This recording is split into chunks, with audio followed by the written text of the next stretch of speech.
Podmínky jsou dnes ve všem horší než včera. Je silnější vítr, menší dostupy a navíc se to bude dekovat. Nejsilnější vítr byl včera kolem 4, tak chci dnes startovat dřív, abych se včas zvrátil. Ale ráno jedeme ještě k moři, takže z časného startu není nic. První část k zatáčce si chci jen bez většího točení odsváhnout. Říkám si, že když víc fouká, tak by to mohlo jít. Dvojkové stoupáky točím, ale když z nich vypadnu, tak je nedohledávám. Úrovni zvedajícího se hřebene se zvládnou udržet, ale na přeskok údolí to chce výšky víc. Navíc na nafukovaných svazích, kde se chci před přeskokem zvednout, nic nenajdu. Musím se proto několikrát vracet.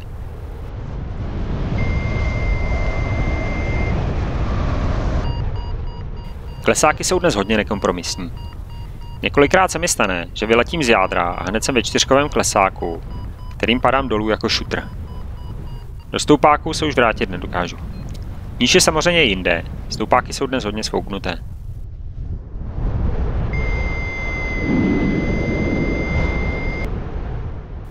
Poslední zatáčku před údolím nakonec prolétám skoro ve stejné výšce, z jaké jsem se z ní před chvílí vracel, a pak se pracně škrábal nahoru.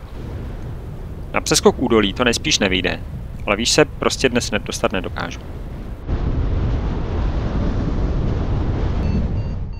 Když už se v údolí koukám po místu na přistání, tak vlétám do dnešního prvního pořádného stoupáku, který mě dostává až pod základnu.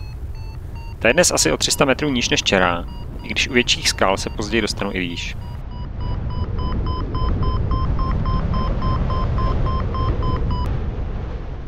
Druhé údolí neskutečně protahuje, letím předním bokem na vítr asi jen 20 km/h.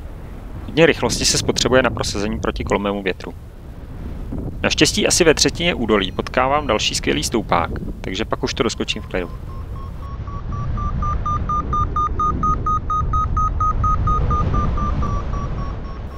Kanté nám to jde dobře, ale zpátky to bude boj. Proti silnému větru letím na plném speedu 20. Slabé stoupáky se nemůžu dovolit točit, protože by mě snesly dál, než odkud jsem přiletěl. Naštěstí najdu ale i dva výživné, díky kterým výšku nemusím moc řešit a stačí se soustředit na prosazení proti větru.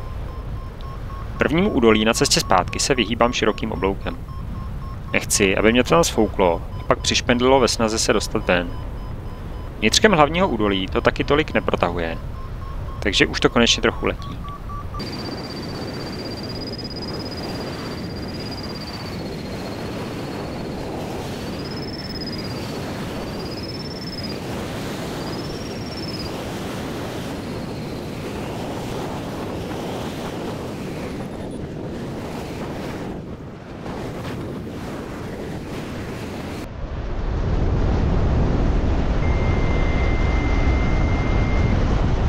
Tak dneska je to mnohem těžší, fouká mnohem větší vítr, ze západu zase, jsou menší dostupy a navíc se to dekuje.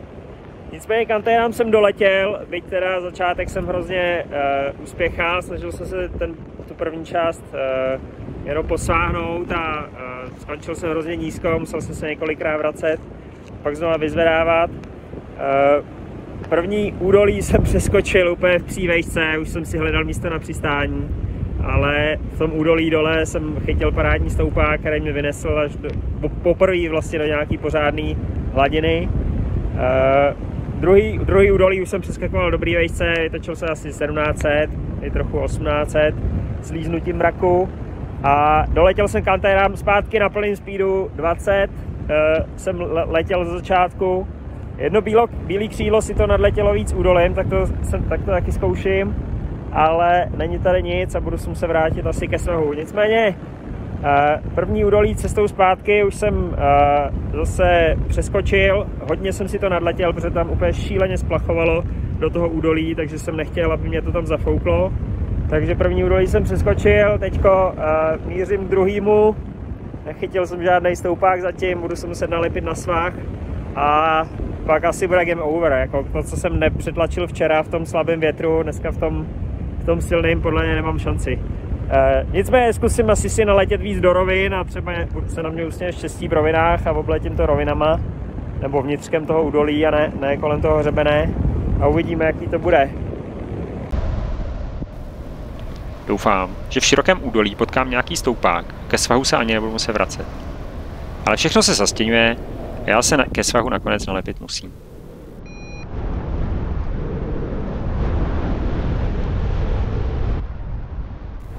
Vítr mě u něj naštěstí drží i bez slunce.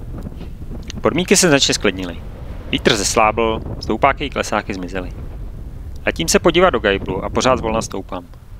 Pak mě ale srazí turbulence, která tu je za předním hřebenem. Během 50 sekund ztratím to, co jsem předtím nabíral 4 hodiny.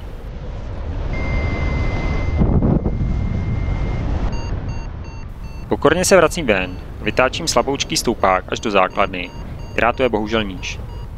Trasu vedu přes další mrak, který mi zase trochu pomůže, a já si říkám, že by to dnes snad mohlo vyjít. Zastínění by díky absenci silných klesáků paradoxně mohlo pomoct. Dělám ale hloupou chybu. Letím přímo ke skále v zatáčce, kde to je pochopitelně nejvíc nadýzované. Klouzák padá na 2:1 a já musím opět volit ústup do údolí. Neříkám, že když bych si to víc nadletěl, tak bych se tímhle místem prokousal, ale aspoň bych zvýšil šance.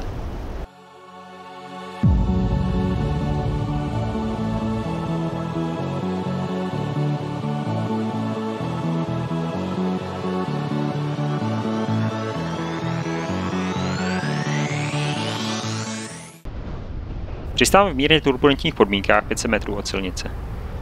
Asi po 20 minutách mi staví příjemný chlapík. Cestou prohlásí, že se potřebuje napít a zve mě na pivo. Snažím se pozvat já jeho, ale nedá si to vymluvit. Díky moc, pravá slovinská pohostinnost.